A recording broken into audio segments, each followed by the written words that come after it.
Atma same in all.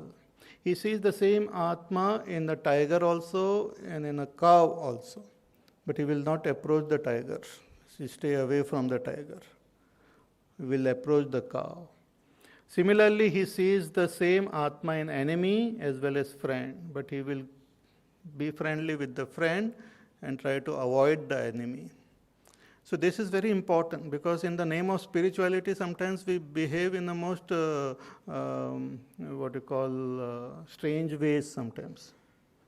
People say, oh, everything is Bhagwan, so eat everything or behave in the same way with everyone. That is not required. One has to use common sense and wisdom to interact with the world outside. But vision should be kept that all this is Brahma alone. Just as we have different type of dress, all of them are made from the same material, let us say, but if it is a thing which we have to wear on top, we wear it. We can't say, no, it is made up of same material, so let me wear the shirt on the below and the pant above. Then that will be very funny. It won't be a very intelligent thing to do. So similarly, a wise man is one who has samabuddhi. Samabuddhir vishishtit. Samabuddhi is wisdom. His understanding remains same under all circumstances, remains same with all objects, and remains same among all types of people. That is what is the sign or the test of a sound wisdom. If your wisdom changes with circumstance, many times our faith and our wisdom changes with circumstance. When things are good, we say, oh, Bhagwan ka prasad hai, ye hai, wo hai. But when things go bad, we start cursing God, we start cursing everyone. That means our wisdom is not steady. Our understanding is not clear. Our understanding is dependent on our likes and dislikes. So that is not proper. So in these three verses, 7, 8 and 9, Bhagwan indicates the nature of that Yukta Purush who has followed this path of meditation and realized the self. Bhagwan says, Samabuddhihi Vishishyate. Such a person excels. He is the best. Among the yoga road, he is the best. He has attained the ultimate goal of samatha. Therefore, Arjuna also asked this question when he asked about the mind. He says that yoga which you explain about samatha, I find it very difficult to follow because of the restlessness of the mind. So this yoga is called samatva yoga, where you see the same self in all. After showing us the goal, now from the next verse, Bhagwan explains how we can attain this goal.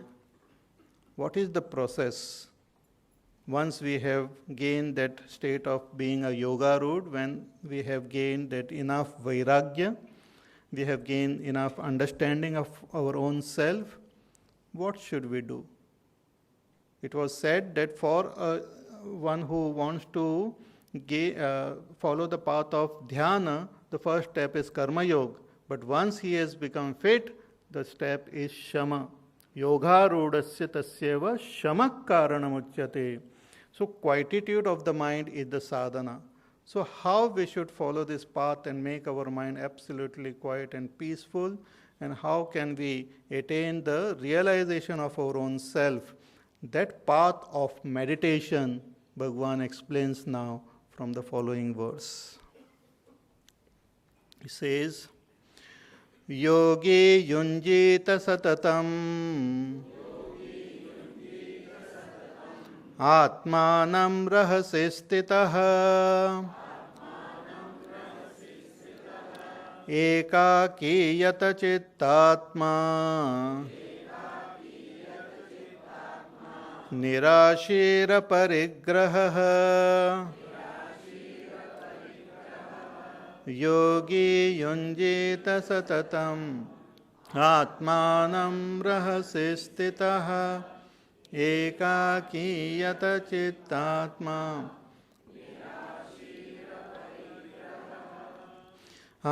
So when we become fit for this meditation, when we have reached that state of being a yoga road, when we have developed enough vairagya through proper wisdom, then we can walk on this path of meditation. So how it should be done? Bhagavan says, yogi means this dhyana yogi, not karma yogi. Karma yogi is done. Now yogi is a dhyana yogi. See, that word yogi is used for karma yogi also, bhakta yogi also, jnana yogi also. But here is for dhyana yogi, a path of meditation, a final entry into the state of realization. See, it's like when we want to go to sleep, we have to transcend the waking and the dream, deep sleep state. We have to transcend the waking. Similarly, if we want to go into the state of meditation, we have to transcend our mind, our intellect, all our thoughts. So for that, a lot of preparation is required. Once we are prepared, then we can take up this onward journey.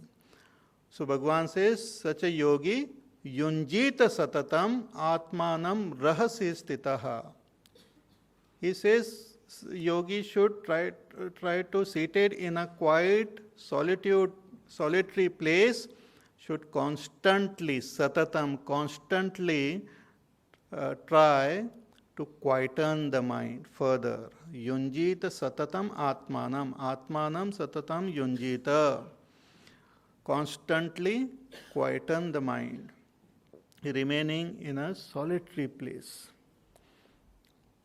More detail Bhagavan will tell further, but in meditation one has to go into a different state of consciousness.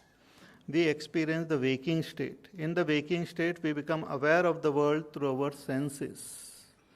In the dream state, we create a world with our mind and live in that world. In the deep sleep state, we identify with our impressions of our past and are temporarily absorbed into it. We go into a state of non-awareness.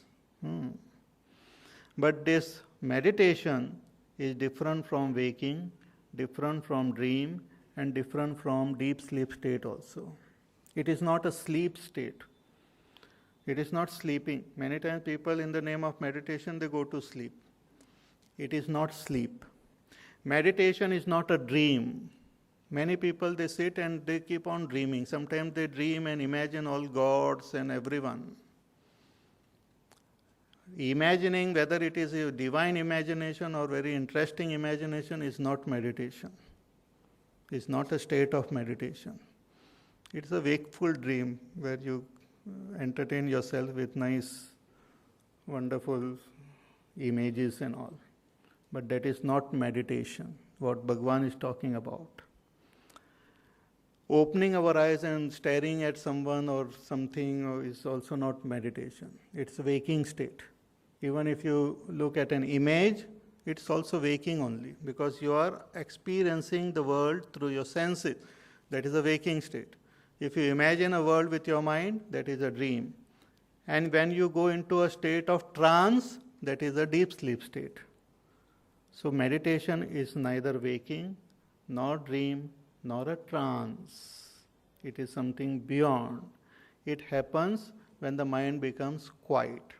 When the mind becomes dull, we go into trance. When the mind imagines, we go into state of dream. And when the senses become active, we are in the waking state. But meditation is none of the above. So it happens, meditation happens when the mind is transcended. Mind is transcended when the mind becomes quiet. Mind is not transcended when it goes to sleep. Mind is transcended when the mind becomes quiet. So to quieten the mind, the first step was karma yoga and all. Second step was knowledge. But the third step is this meditation. is paying attention to our own self. Quietening the mind by shifting our attention toward the self. More we will say as we proceed, but it is shifting our attention from the world, from the mind, towards our own self. So this practice the yogi has to do satatam. So meditation is meditating on the self, paying attention to the self, the real self, the capital S, Atma. When we do any other type of meditation, it is called upasana. When we pay attention to some chakras, when we pay attention to our breathing, when we pay attention to some image, then it is termed as upasana or dharana, concentration. But here, when Bhagavan is talking about dhyan, is shifting and paying attention to your own real self, as you have understood from the scriptures. The self which is Satyam Jnanam Anantam, Satchid Ananda Swarup. So Yunjita Satatam, Satatam means constantly, remaining in a rahasi stitaha. This is very important. Bhagavan says you go, meditate in a solitary place. Meditation is not a group activity. Meditation is not a group activity. In a group it might help a little bit, but ultimately it has to be followed individually only. Group meditation and all, it helps. It's for upasana and for other sadhana, it is helpful, but ultimately one has to follow this path alone. So solitary place, free from all distraction. Because a lot of distraction comes from the world around us. So one has to select a place which is free from all disturbance. Maybe an ancient, some temple or some ashram or some place which is free from human interference and disturbance. And also animal, birds, plants are not disturbing. So such rahasya stitaha, it helps to withdraw our attention from the world. Just like when we want to sleep, we select a nice place to sleep, unless the sleep happens wherever we are. But similarly, meditation, we have to select a place wherein we can be there undisturbed for a long time. Not disturbed by any person around or anything. So that is very important. Rahasya stitaha and ekaki. Ekaki means alone, not together. No, we husband and wife or children or relatives, mama, chacha, सब मिलकर हम लोग meditation करेंगे. No, you can go for picnic like that. But meditation, you have to do it alone. Ekaki. No, I am afraid of alone. That means you are not fit yet for meditation. Because you should understand that Atma is one without a second.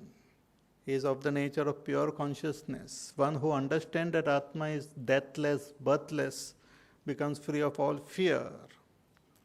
So ekaki, absolutely alone. Alone not only physically, but mentally also. We should be able to drop all our things, baggage which we are carrying in our mind. Become absolutely free of all the baggage of the past. Sometimes we carry certain things of the future, what will happen in future, we want to just hold on to it in our mind. So all this baggage of memory and our experiences of people, their ideas and all those things has to be dropped. Absolutely alone. Ekaki. Yata chittatma. Yata chittatma, with the Atma means here Antakarana, with our mind and intellect completely under our control. Completely controlled mind and intellect in the senses. Nirashihi, becoming free of all expectation, becoming free of all imagination of the future gain. Nirasha, trishna rahitaha, free from all thirst, all craving. Even this spiritual craving or craving for some siddhis and all should not be there. On this path, one should not even have craving for some siddhis, that I will attain some power, I should be able to read somebody's mind, I should be able to walk on water. No craving for neither ordinary things of this world, nor any powers, nor craving for some higher lokas and all. All craving has to be dropped. Only attention is on the self, to recognize and realize the self. No other want. So, nirashihi aparigraha, free from all possessions. These possessions also affect us. What we possess, they affect us. So now and then we have to drop on this path also, we have to keep on disposing our possession, because they carry their own samskar. Even objects, they carry their own samskar, their own impressions. When we possess them, they are there with you. So those things have to be disowned. Become a dishonor. Dishonor, I don't know whether that term is there. Disown all objects. Means go into a state of feeling that nothing belongs to me. Nothing belongs. Those objects can be there around, but even if they are there, that they don't, nothing belongs to me. Aparigraha. Parigraha, graha means to hold on to something. Parigraha means hold on to things, lot of things, or one thing from all side. Aparigraha means not to have this attitude. That is very important. So physically also we should not hold on to things. Mentally also should not hold on to our past, memories, ideas, experiences. They don't belong to this. They are just like a dream. Sometimes we hold on to some incident of our past and all as though they are like a Bible truth. They are not. They are just like your dream.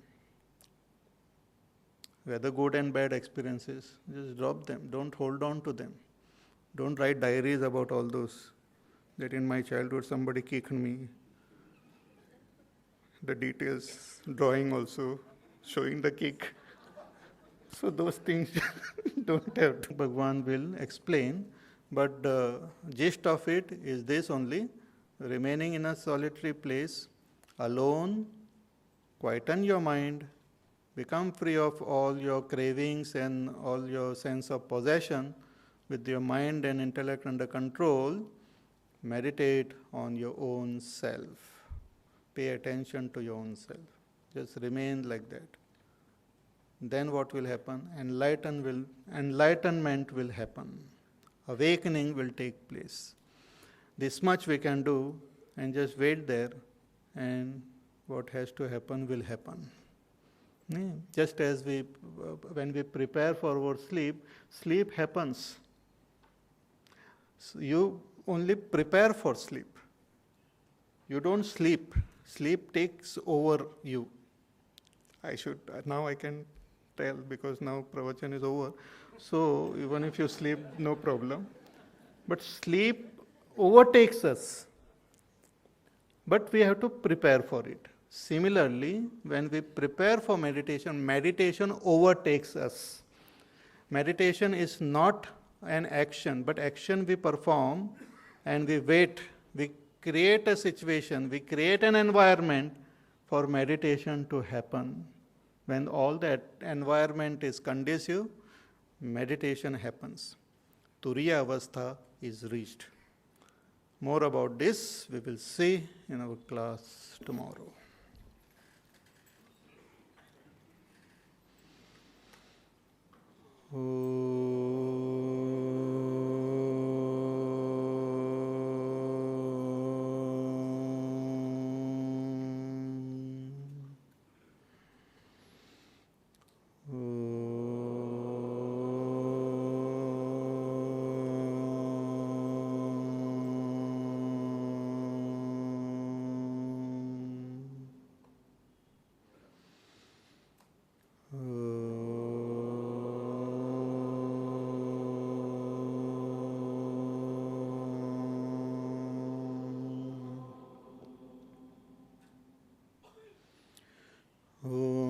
Purnamada Purnamidam Purnat Purnamudachyate Purnas